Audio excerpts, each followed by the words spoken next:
I think that there's any leader that thinks they're not making mistakes is probably not really being self-reflective enough. The definition of insanity when it comes to leadership is doing the same thing and expecting the same results. Yes. Because you shouldn't get the same results because everything under you is different. I hate to use the analogy of the frog in the pan of water where you slowly turn up the heat, but I do think over the last particularly 50 years, the heat has slowly turned up because what technology does is it makes us more productive. Yeah. But it makes everyone else more productive. Yeah. There was never a time where an employer said, "Hey, this new PC is going to increase your productivity by 80%, so I'm going to let you keep 20% of that. Give me 80% of it, but you can have some extra time off just for yourself, whatever you want to do." I don't hear any employers saying, "Hey, you're going to be able to be 3 times as productive, so let's give you back maybe 5 hours a week that you can have for yourself." No, I still want my 40, 50, 60 hours a week. I just want you to get more done during that 40, 50, 60 hours. What AI produced was perfectly reasonable, perfectly bland, perfectly vanilla, and it didn't feel inhuman, but it didn't feel human. If ChatGPT starts to take away too much of the hard work, how shallow do we become over time? Not a word of the book that I'm writing for next year has been processed through anything related to AI because I feel right now it needs to be a reflection of whatever is uniquely human in me. Your hardest times are your biggest opportunities. So what they can be or any of that, they actually are.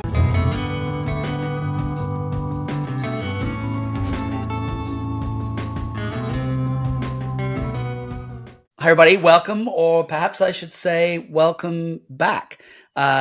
Joined again by Dan Rust, Head of Global Leadership and Organizational Development at InfoPro Learning and author of the amazing book, Workplace Poker. I know Dan's got another book in the pipeline coming up as well, which is going to be very exciting.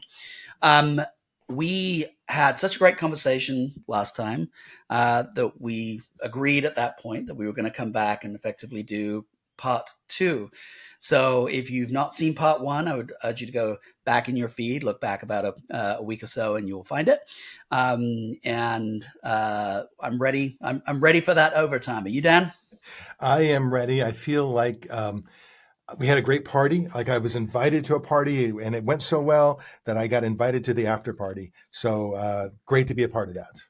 Well, thank you very much. And yeah, that's not a common occurrence for me. Don't think it is. You mentioned it's not for you either. So let's have fun on that after party.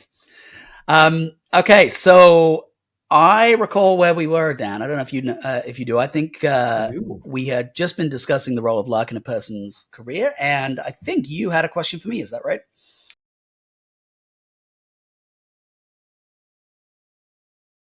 Absolutely. And so here's my question to you, Paul. What are the biggest mistakes you see leaders make in this new world of work? So, gosh, that actually is a really, really interesting question, because one of the things that I reflect on as a leader is there are a lot of mistakes that that I have made in the past as a leader and continue to make every day. I think that there's any leader that thinks they're not making mistakes is probably not really being self-reflective enough. So the last thing I want to do is kind of convey the impression that mistakes are a bad thing, or mistakes are something that should be dwelled upon excessively as being negative. In fact, somebody once said to me, a mentor once said to me, if you don't think you're making mistakes, you're either completely lacking self-awareness or you're living a life that is designed to minimize mistakes and therefore is designed to minimize opportunity. So I do think that's really important backdrop to anything that we talked about this. But in my world, which is largely focused on the intangibles of great work and what it is to be successful in ways that are not specifically aligned to job specific skills and are more aligned at the individual level to the capabilities that Mm-hmm. humans bring to work, and at a organizational level to the sort of supporting structure that enables that. In that world, I think probably the biggest mistake that leaders make is treating the world in which they live today as being the same as the world that they grew up in. Um, so as humans, no matter what we do, we tend to get like stuck in periods of our lives when we were very successful Mm-hmm. and or that were good for us, and we find it difficult to leave those. Um, I don't know if you've ever seen any of these sort of makeover shows that they used to do in. I don't know if they still do them, but they used to do these makeover shows with like older people in their 60s and 70s or whatever, and almost invariably the people were being made over because, let's say, the 1970s was like a good era for them and they never stopped dressing like somebody in the 1970s, or they never stopped dressing like somebody in the 1980s because that Right. worked for them in that period, and they never moved on from it. Leaders have their own version of that, right? So as in, I did this, it worked, I'm going to carry on doing this and it will carry on working. And that is ignoring the fact that everything that's happening underneath those leaders is changing. When I first work with organizations, we often put a chart in front of people that like shows the who, the when, the where, the why, the what of work. And we show what it was like, say 15, 20 years ago, and what it is like today. And every single one of them is different. So given that every single one of those things is different, if you are using the same approaches now that you were using then, those things are not going to work necessarily very well. And you know how they say the definition of insanity is doing the same thing and expecting different results. I actually think that's kind of wrong, right? The definition of insanity when it comes to leadership is doing the same thing and expecting the same results, Yes. because you shouldn't get the same results Mhm. because everything under you is different, right? So that's that I would say is number one for me. Can I just explore that Oh, a little please, bit? yeah, So, and I think the mistake under that mistake is not recognizing how profoundly different the world is compared to your own formative years. And each of us mm, has a timeline generally in our 20s, 30s, maybe early 40s that I would call our formative years, and we don't yeah, even necessarily recognize that's when the grooves in our mental road are being created in our habits and patterns. And the world today, if you really pay attention, is so, as I said, profoundly different in terms of yeah, the amount of information. We are all cognitively overloaded. We're being washed over with data, with entertainment, with storylines, with business information, entertainment information, um, misinformation, fake mm, news, fake data, fake lots of things. And that's just one part of the difference today. The pace of business is faster today than it was 20 or 30 years ago. We're more medicated today than yeah, we were 20 or 30 years ago. Our diets are worse today. We're not feeding our brains. We're feeding that part of our gut that craves salt and sugar and yeah, fat, but we're not really feeding our brains, and that does have an impact on our cognitive abilities and the way we operate in the world. Geopolitically, it's different. Um, Businesses are different. Technology is different. There are so many differences that if you, as a leader, aren't really paying attention to all of that, it's real easy to just say, well, okay, it's another month. What are my OKRs? What are my yeah. KPIs? What's my mission? What's my vision? And I'm going to align all of our resources with my mission and vision. And I'm not saying any of that is bad. It's not bad. It's just so easy to be good in an old way. to do Yeah. good in the way that an Oldsmobile, it's not a bad Yeah. car, but that's your grandfather's car. That's not Yeah. the car of today. Gosh, there's so much to pick apart there, Dan, because I loved the very specific choice of words. You had that formative years, because that's the point, right? It is these are behaviors that are being formed, and if if you are not paying attention, you will do what a human being naturally will do, which is this worked Yeah. before, so I'm going to try it again. This worked before, so I'm going to try it again. And you're doing it even without thinking about it. And if it starts to not work, well, I'm Yeah, just going to try it harder. yeah, I'm just going to drive deeper in that same groove. Yes. yeah. And you're actually sort of tying into another mistake that leaders so often do, which is closely tied to this, but is not exactly the same. So it's the idea that something gets you to a set of behaviors gets you to a certain point and has led to you being promoted and has led to you, getting to where you're at. Mm-hmm. And so even if your conscious is saying something different, your subconscious is saying, well, I did that and it got me here, so I'll do more of that and it will get me there. Mm-hmm. Right. And very, very often that is not the case. So like the idea of like leaning in and working harder and taking on more of the responsibility yourself, that is a ceiling, right? And once you've hit that ceiling, you can't get any more out of yourself. Your skills have to be tuned to getting more out of other people.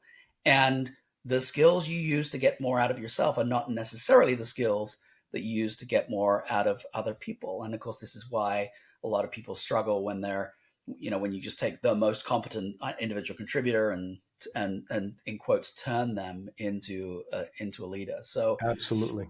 and there was another thing you said as well. I want to pick up on, which is you're talking about all of these changes, right? I mentioned the who, the what, the when, the where, and the Mm-hmm. why, etc. But it's against a backdrop, and that backdrop itself is very different. And I don't know about you, but when I've had discussions with leaders about this stuff, the moment that you start to put concrete examples behind all of the things that have changed, they know all of these things have changed, but they've never actually really stopped and thought about it. And so a phrase that often comes up in discussions that I'm having or keynotes that I've done or something like that is this phrase invisible revolution, because there are very, very highly visible revolutions that happen. And then there are invisible versions of this. And for folks that are listening, here's I think a fairly good mental model that was shared with me once. I'd love to claim it as my own, but it's not. Imagine that you were working and living in the 1840s and you fell asleep. Actually, let's say so we can get to where we are today. Sure. Let's say you were working and living in the 1820s and you fell asleep for 100 years and you woke up in the 1920s. Well, what are you going to see in the 1920s? You're going to see cars. You're going to see airplanes. You're going to see radio. You're going to see cinema. Depending on when in the 1920s, you're going to see potentially sound cinema, even the early emergence of television.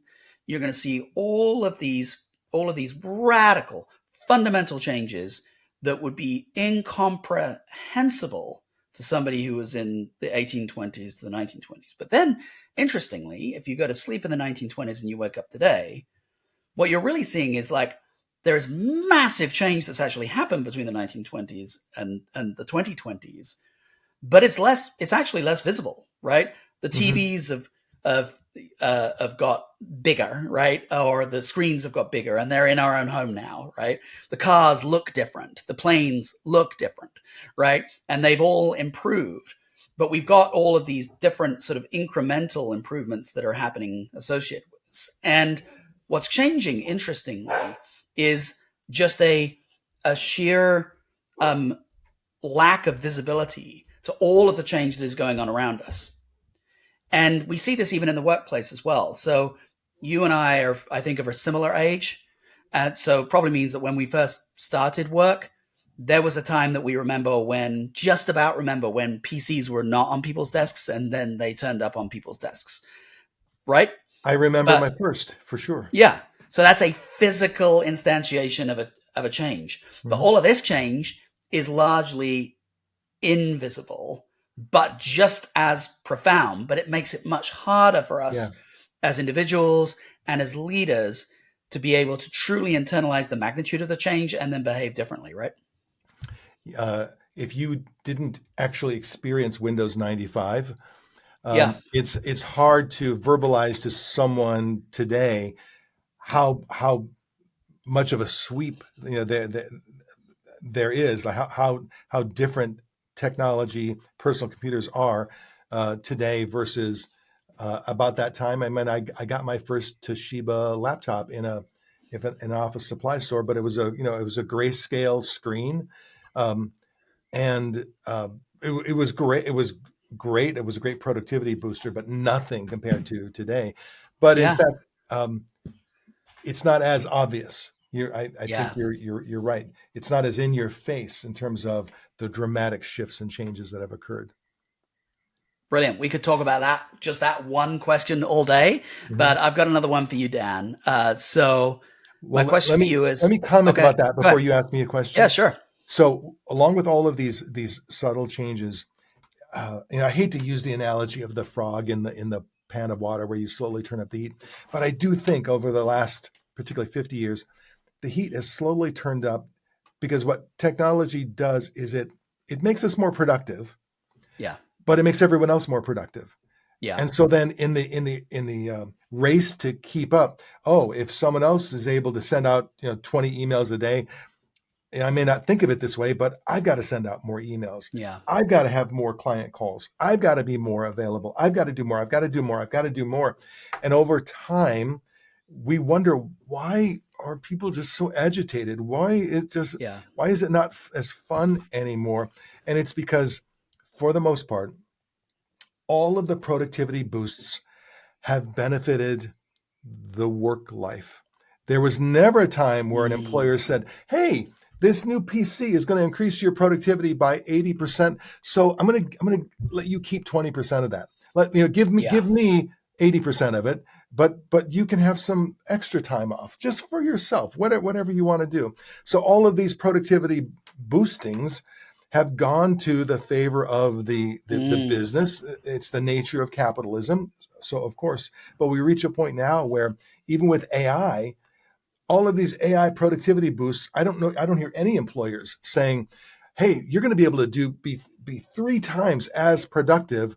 So let's give you back maybe 5 hours a week that you can have for yourself." No, I still want my 40, 50, 60 hours a week. I just want you to get more done during that 40, 50, 60 hours. And so it is driving the agitation that you feel, that many people feel in the workplace, where I'm sorry, but I'm tap dancing as fast as I can. I'm yeah. doing as much as I can. No matter how many tools you give me, I can only think so much for that within that period of time. Well, Sorry, I that's know it's a little actually bit of a no, no, rant. no. Didn't It's mean to go on a great, rant.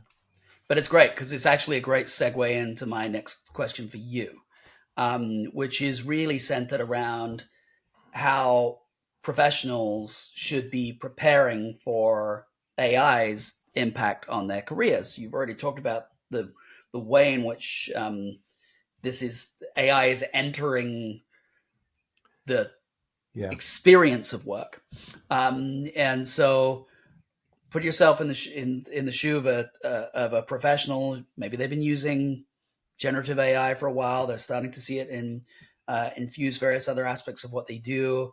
And hopefully by now they've gone beyond just thinking about how do I engineer a prompt and towards how do I use AI in a way that's benefiting me today and is going to benefit me tomorrow. So what are your thoughts on that? So I have three thoughts, or maybe I'm of three minds. The first is, with previous technologies, the tendency has been for mid-level and senior leaders to do kind of make themselves like lightly aware of the technology, but not feel Yeah. like they have to dive deep to understand it. I think with AI, whatever level you are in business, I think you have to dive deep. You have to get your hands dirty, so to speak, and learn. And I would encourage the CEO of a business or a frontline worker, um, practice with ChatGPT, practice with Claude, Hmm. practice with Perplexity. Most of these have free versions, and I would say, get all the free versions you can, and then pick one or two to have to pay the paid version, because you do get an upgrade in terms of capabilities with the paid versions. Um, and I just think that we can't. You're not going to really understand the technology unless you immerse yourself in it. And then, secondly, though, be thoughtful about the immersion. Um, AI right now cannot replace your brain. AI cannot replace your insights. AI right now cannot. There's so much that it cannot do. And unfortunately, some of the mistakes we're seeing being made is with people get excited about all the things that AI can do, and they think that I can just turn my brain over. I don't have Hmm. to think through that difficult message. And I'll give you one real world example. Last night, this is late at night, I had a very disappointed client, where we clearly, when we set up a particular project that we were working on, there was some miscommunication, and the client wasn't receiving what they expected to receive. They were very agitated. I looked at all of the paperwork that the team that I'm leading had developed, the statement of work and everything, and I could not discern exactly where the mistake, where the miscommunication occurred. Um, and I received from someone on my team, they had taken the various emails from the client, they had taken our internal emails, and basically uploaded everything because they wanted to respond. And we needed to get a response out late last night. And what AI produced was perfectly reasonable, perfectly bland, perfectly Hmm. vanilla. And it didn't feel inhuman, but it didn't feel human. And luckily, the person that built this or created this through Claude actually sent it to me, wanted my review, and I know what they were hoping for was just, I was going to say, yeah, that's great, because you address all the critical issues, you address the root causes in a non-blaming way, like there's nobody blamed, and it's again, it was perfectly fine, but not fine if you understood this client and you understood their sensitivities and you understood what was making them hot. And I replied, and the person asked me to edit the AI output, and I said, in this case, let me do this. I'm going to set it aside, and I've got a narrative in my mind. If I were having a conversation with this person, here's the flow of my thought process, and I know it's a little long, but I went through and I created a truly human generated response that did go on for about 5 paragraphs, but it was a very detailed situation. And I made sure that I was addressing the hot buttons of this person. Hmm. And this was an issue that was critical enough where it deserved. I'm not saying every email like this deserves the human touch, but this Yeah. deserved the actual human response. So, backing up, having that insight to say, this AI generated message is correct and wrong. It's not the right fit for this moment. I think we're going to have to develop that sensitivity, develop that awareness of when it's used appropriately and when it's actually creating value. Um, had we sent the AI version of that message to the client would feel the way you feel when you're in an automated system and you press some numbers, and the system gives you the information that you needed, but you don't really feel Yeah. satisfied. And so uh, I think that's going to be a learned skill for many of us. And then my third thinking and I have to tell you a story to give you my third thinking. Sure. I live in a rural area. We decided about a year and a half ago we wanted to move, quote, back to the country. We both, my wife and I, we grew up in the country, then we moved to the big city, built our careers in big cities, and then decided we were at a place where we could work anywhere where there was high-speed internet. So we moved back. We The word we were using was farm-ish. We wanted a Mm, farm-ish life, not a life with any actual farm responsibilities. We didn't want any animals that leave big poops anywhere.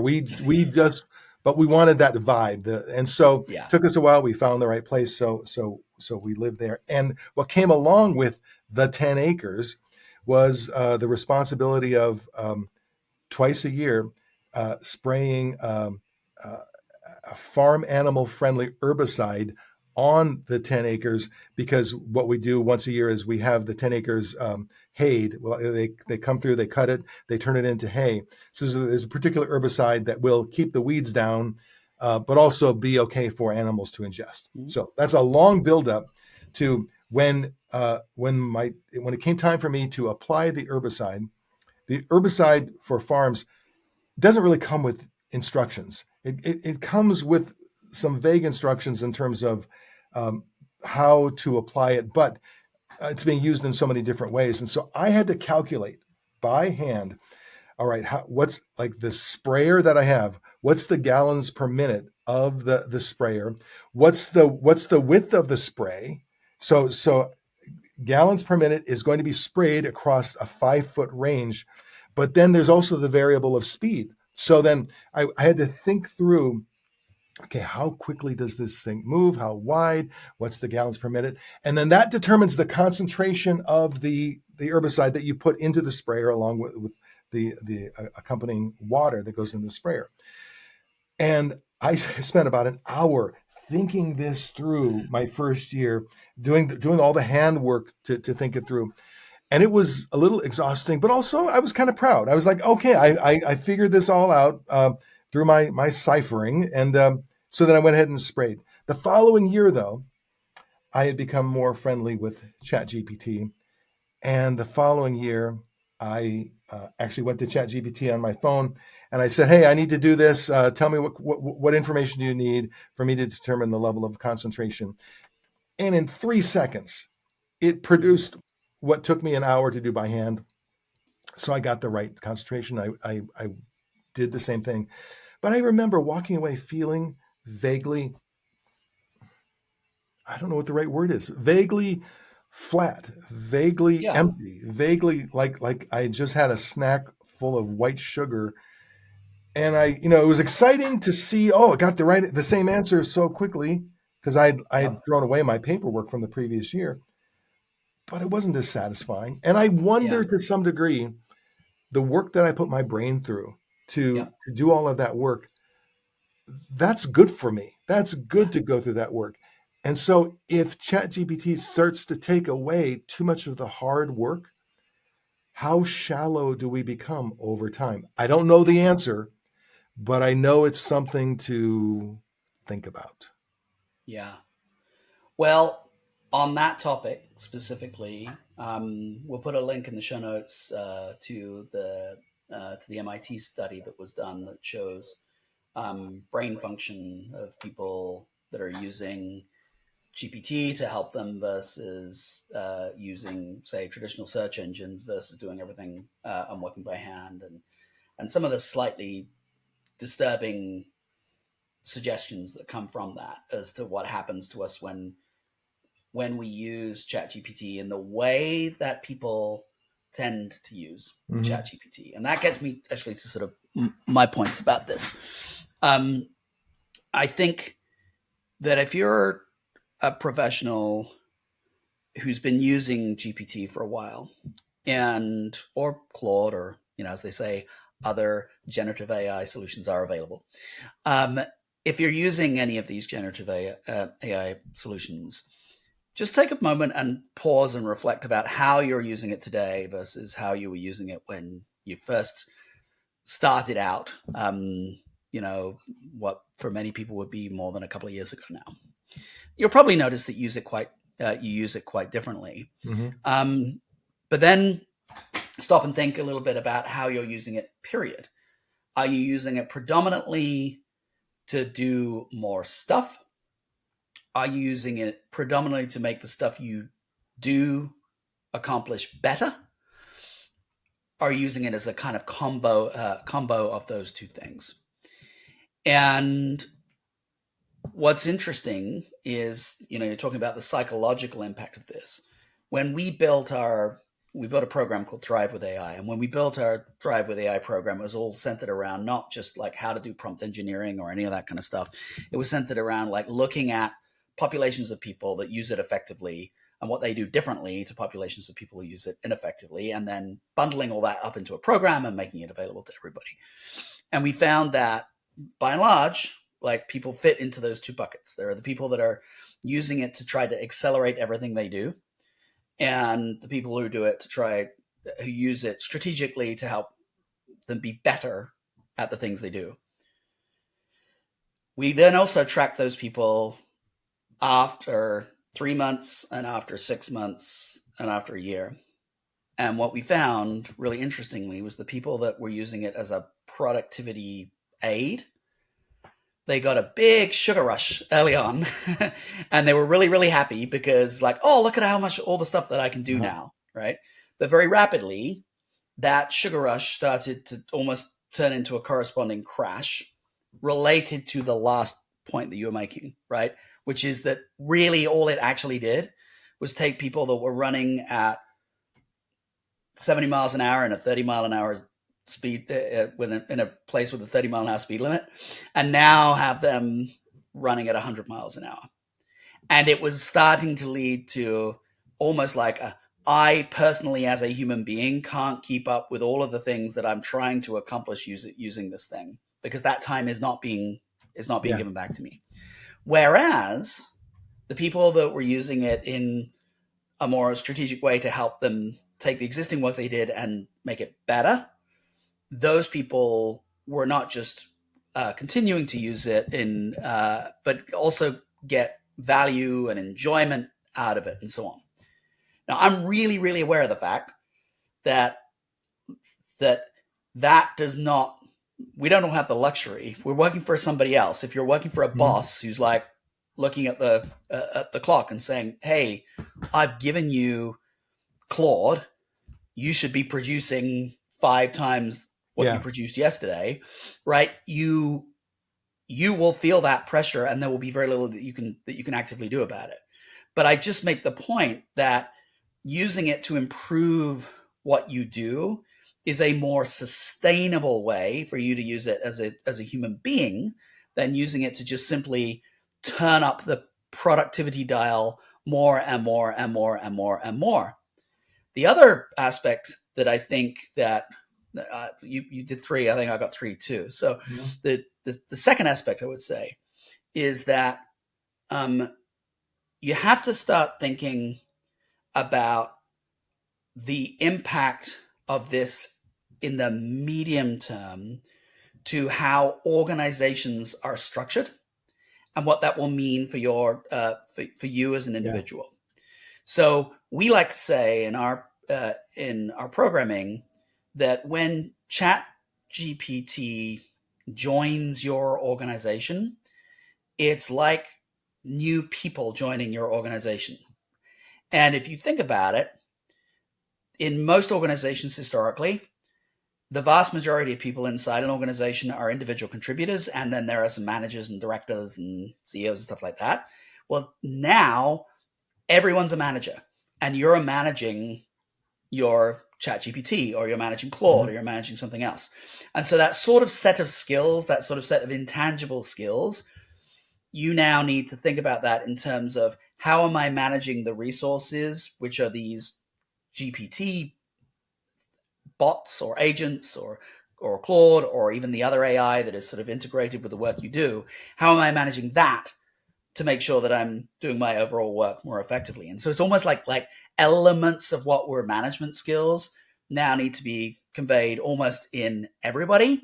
And then the last point that I would make about it is almost like a psychological point, which is we encounter a lot of people in our work that are like existentially afraid of, of these tools, but we also encounter a lot of people in our work that are um, not afraid at all, and like incredibly excited at what they can do with it and how they will use it going forward.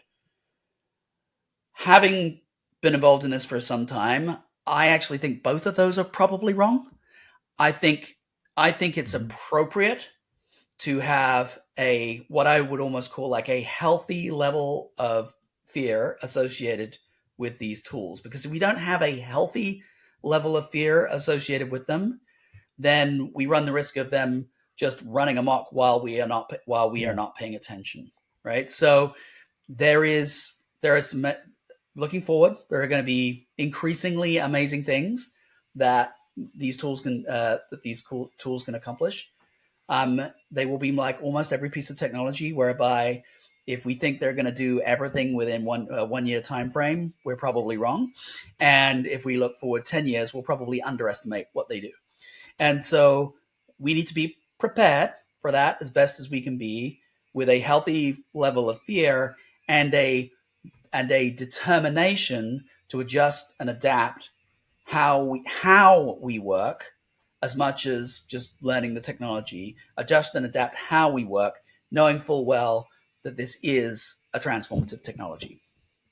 The time will come, and it won't be 3 years, but it'll be 3 to 5 years, when some AI agent could take recordings of you and I and capture all of our mannerisms, all of our vocalizations, and then you could just tell the agent, "Hey, produce a podcast with Paul and Dan talking about prehistoric animals," Mm-hmm.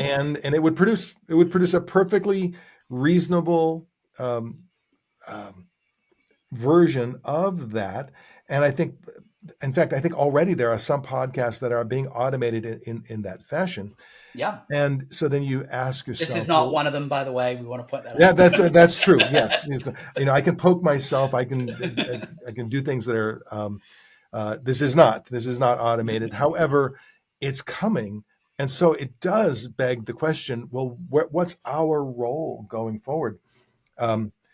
I got the publisher of my first book, Workplace Poker, reached out to me recently, and they had been approached by one of the AI companies. It was confidential, so they wouldn't reveal it to me, but they wanted to pay me a fee to license the content of Workplace Poker to train their AI system. And I thought about it for a while, and I don't know all of the implications. And it was not insubstantial. It wasn't huge, but it was in the thousands. It was not insubstantial. And I decided no, mostly because I'm just not sure that I want an AI agent essentially having all of that as part of its processing. I just don't. What I like about what I hear from you is you're thinking your way through this. You're not just reacting. You're not just excited. You're not just paranoid. I think we all should be a little excited and a little paranoid, and be very thoughtful about how we are going to operate this going forward. And how much, again, I don't know that I know all the right answers. But for example, you mentioned I'm writing another book that's going to be published next year. I am very consciously, well, I should describe it this way. My normal workday, I have a web browser up with 5 tabs. Each of those 5 tabs has an AI tool on those 5 tabs. It's ChatGPT, Perplexity, Claude, and 2 others. And it's there. That window is just there all day long. I'm not in it all day long, but if a problem occurs to me or a little situation occurs to me that I think would be appropriate to leverage something, I will. So I'm a user. I am not a Luddite. I am a user of AI. With that said, not a word of the book that I'm writing for next year has been processed through anything related to AI, because I feel right now it needs to be a reflection of whatever is uniquely human in me. So that book starts it starts with a like it starts handwritten. It is not not even with typing. The thoughts begin with old school handwriting, then get transitioned, into more refined typing, uh, before it goes through, many layers of refining. But it's important to me, and I think it's important to the work, that is a uniquely human process. So now I want to be transparent, though. I will say I've done some validating with AI. There have been occasions where I've gone to AI and I've said, "Hey, what are the top 8 stressors that Yeah. are impacting employees today?" And I use it to validate um, my thinking over here. So it's still a tool, um, but I think the thoughtful approach, like I said, balances paranoia with excitement. Wow. Yeah. Fascinating. All right. I think we've got one question left, right, Dan? I think so. If someone asked you to predict their likelihood of career success or their likely degree of career success, um, what would you look for? Like what questions would you ask, or what kind of observations would you make? What would you look for um, to determine predictors of likely career success? This to me is one of the areas where if you'd have asked me this question 20 years ago, I would have given you a very, very, very different answer than the answer that I'm going to give you now. And I'll start with what that answer would have been. Mhm. So that 20 years ago, I would have pointed to things like um, ability, like specialization, like serious, like specialized knowledge, the rise of the expert, Mhm. all of this kind of thing. And I would have been, I would have been looking at, did they do a STEM degree? If they did, um, were there certain elements in there that they excelled? I would be also looking to see if they were able to like pursue an area of interest and go deeper and deeper and deeper without getting Mhm. bored. And I'd be looking at things like that. Um, Today, I think the currency of success, if that's a term, I guess it is now. The currency of success is adaptability. And I use that specifically, Mhm. so not resilience or any of the kind of like related terms, but adaptability, which we define as the ability to adjust as circumstances change. So I got a book coming up as well, actually, Dan, and in the opening chapter of that, we I talk about the age of work that we've entered into, and at least what we believe is that this new age of work began in around about 2005 Mhm. and is by definition an exponential age, and that's partly why we're struggling in the ways that you were outlining earlier in our podcast. So that means that, whatever you're doing tomorrow will not be the same as what you're doing today. And for many people in many jobs today, that's exactly what it's like on a day-to-day basis. Tomorrow is different to today. My day is very different today than it was yesterday. My tomorrow will be very different. Again, I can already see it. And so the the ability to be able to do that tactically, and then also to be able to do that strategically, I think is going to be really, really, really important. And what's cool about that is that idea of adaptability is sort of something that has defined the success of Homo sapiens. Yeah. There's a great new documentary, if folks haven't seen it, called Human, that is on PBS right now, and it kind of talks about why Homo sapiens succeeded as the Neanderthals died out and various other human species. But it's very, very clear that adaptability was like the key differentiator that allowed us to thrive. So it is leaning on something that we're actually already really good at, but vigorously, repeatedly working on that, I think is more important than anything else. And I think here's where it's going to get really interesting which is that I already know people in tech companies specifically that if you were to present them with a human being that had gone to Harvard or Oxford or something like that and gone through like a traditional route and got all the way through to the other end and graduated from a top school in a desirable field. That was person A. And then you had person B who had basically got the same level of education, but had scrambled around and done something in Coursera here and got something over there and dealt with various challenges in their lives and managed to build that same body of knowledge. Every day of the week they pick that second person, even though they didn't have the credentials associated with the fancy school. Why? Because that shows adaptability and the corresponding resilience that you need in order to be able to get it. That is very, very, very different to the old world. So I think that's what I look for in anybody I employ. That's what I look for in anybody that I advise or anything like that. Get as adaptable as you humanly can and create proof points that you are incredibly adaptable. And if you do those two things, you're going to be successful no matter what happens. I think all of that is fantastic. And when you say, create proof points, capture proof points, I think more so than ever, everything we're going through at every stage of our career, we need to capture evidence of what we overcame, evidence of what we created, evidence of what we achieved, so that as we're going, forward into our career, we can do a better job of explaining exactly that to whomever our employers are or potential employers are.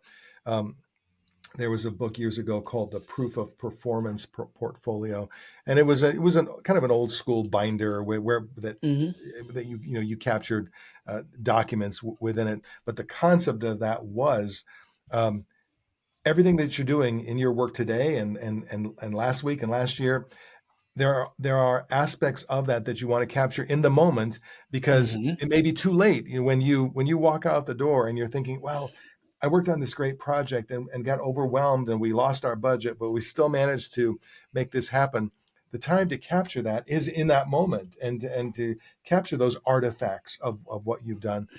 And then taken to an extreme, I met a gentleman who had been in the prison system and had managed to evolve from someone who is incarcerated in the system and transitioning out of that into, first of all, a low-level frontline job, and then step by step progressing.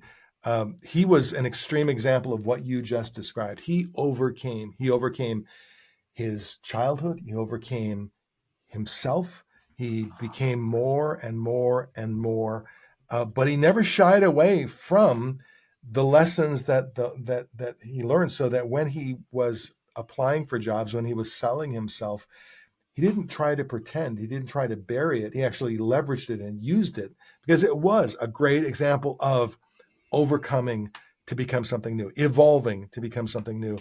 And it's not going to work for everybody. But it's going to work for the right person or the right people.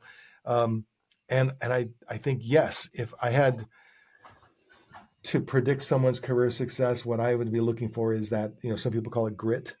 Some people, it's that ability to overcome, that ability to be more than what circumstance would have created for you. And I will take someone who created a life in spite of circumstance any day of the week than someone who just managed to leverage the good life that was maybe not handed to them. But the phrase born on third base and you thought that you hit a home run.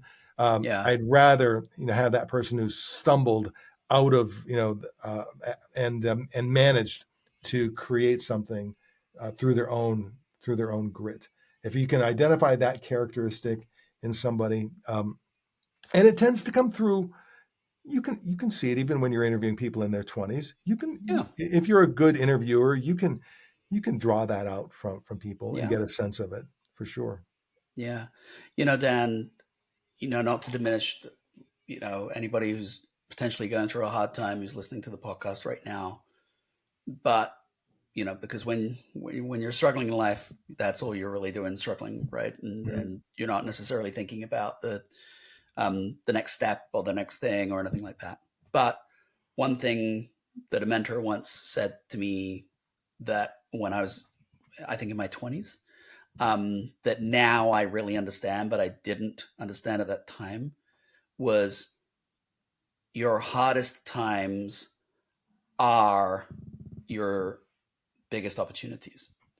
So what they can be or any of that, they actually are, right?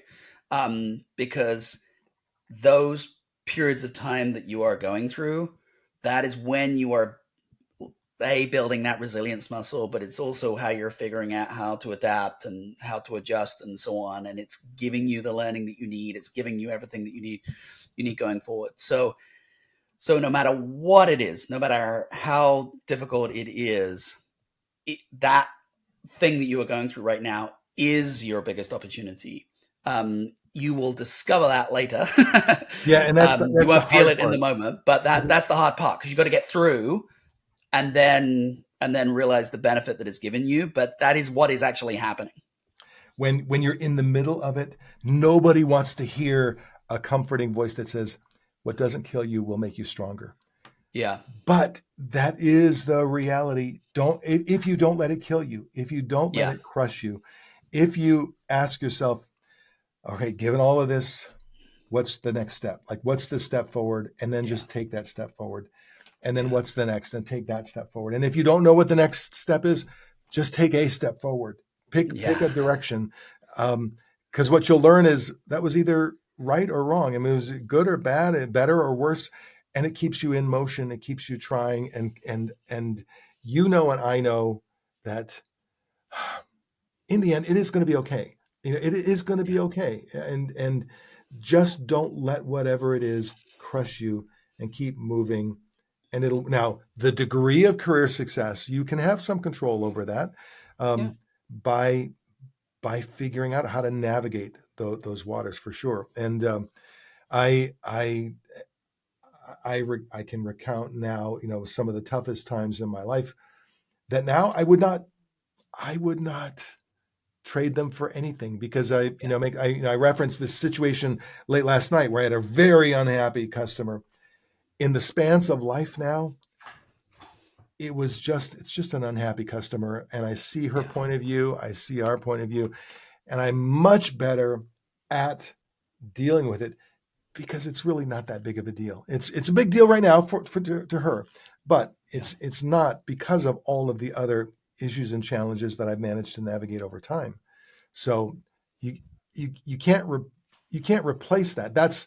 And AI can't replace that either. There is a certain grit that comes from those experiences. AI is not going to be able to replace that.